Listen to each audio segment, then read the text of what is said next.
Hey guys, following on from the VO2 max test video that I had put up on the YouTube last week, a lot of people have been asking me what about the lactate. So I'm going to clarify here today what the lactate test is and how it works, because essentially it's a different method of finding training zones, different than if you use your Apple Watch or even the VO2 itself. Apple Watch is a very generic estimation of training zones. Then you get your VO2 test, which have a good estimation on training zones based on VO2, and then we do the lactate threshold. We have a different method of estimation of training zones and probably the most accurate one as well. Okay, so first of all, understanding the lactate, it's a byproduct of the body from a lot of chemical reactions that happen on the muscles, typically when you do some sort of endurance sports like running, cycling, and thereabouts. What happens here at the clinic, the client comes in and they will do a warm-up of 5 or 10 minutes, typically about 10 minutes, and then from there we find the baseline lactate. Okay, so the baseline lactate will be anywhere between 1.5 to 3 depending on the day. There's a few variables from that, and then from finding that baseline lactate, we want to find the lactate number 1 and lactate number 2. Lactate number 1 is when the effort goes from zone 2 to 3, and lactate number 2 is when the effort goes from zone 4 to 5. So people can prescribe their own training, or their coaches can prescribe training according to the zones they find. Okay, so essentially after the 10-minute warm-up and we get the baseline, we set a speed that the client will start running. And this is an important part because there's not a set protocol that we use. We need to understand how much training and what the speed zones that this client has been running recently.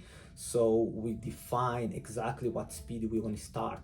And the reason is because if you start too fast, that means the lactate will just jump and we won't get the exact heart rate and the exact pace from which the lactate will move from one point to the other. So typically you want to see that rise in number in a graph just similar to this one, and then from the first rise in lactate, or the first substantial rise in lactate, we'll call the zone the lactate 1, and then when there is another spike later on, because the body adjusts as the test gets harder, the second spike, then you call the lactate 2. We basically find those zones, and those zones can be used then for training.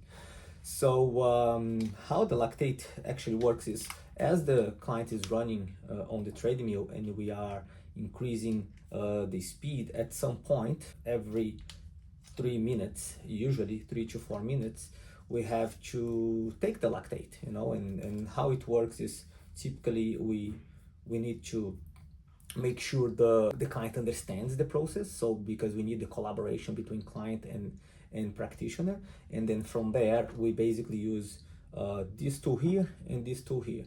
So essentially what happens is that this is a normal sort of a pricking tool, which is a prick the finger, and this is one of the stickers that we just add to the machine.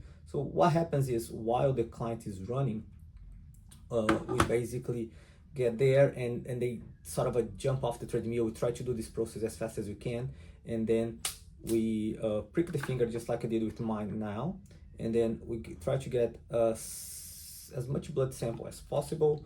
And different machines have different sort of sensitivity. So some machines are easier to do, some machines are not that easy to get the reading. So depending on the machinery you have, or the device that you have, it can be different. So for instance, my lactate now, it's on 13.3, which is it's quite high. However, that probably just some training that I've done in the last couple of days. And who this is for? Well, normally endurance sport athletes will like this test, but also we've been getting a lot of people who just want to see where they are, because obviously if you measure the lactate with more training or less training, it's also an indication of how good your cardiovascular fitness is. If you just need a slow speed to achieve lactate 1 and 2, that means your cardiovascular capacity or muscle capacity or overall capacity isn't great as if you were running at higher speeds and having those thresholds changing at higher speeds. So it's not only to measure your endurance capacity, but it's also a good baseline to inform coaches for training, informing everyday people who just like endurance sports on how the training zones are. So that's it for Lactate today, not only for athletes, but also for anyone who is a bit more active and want to find out how their endurance capacity is at. Hope you guys like this one, and until the next one, thanks guys.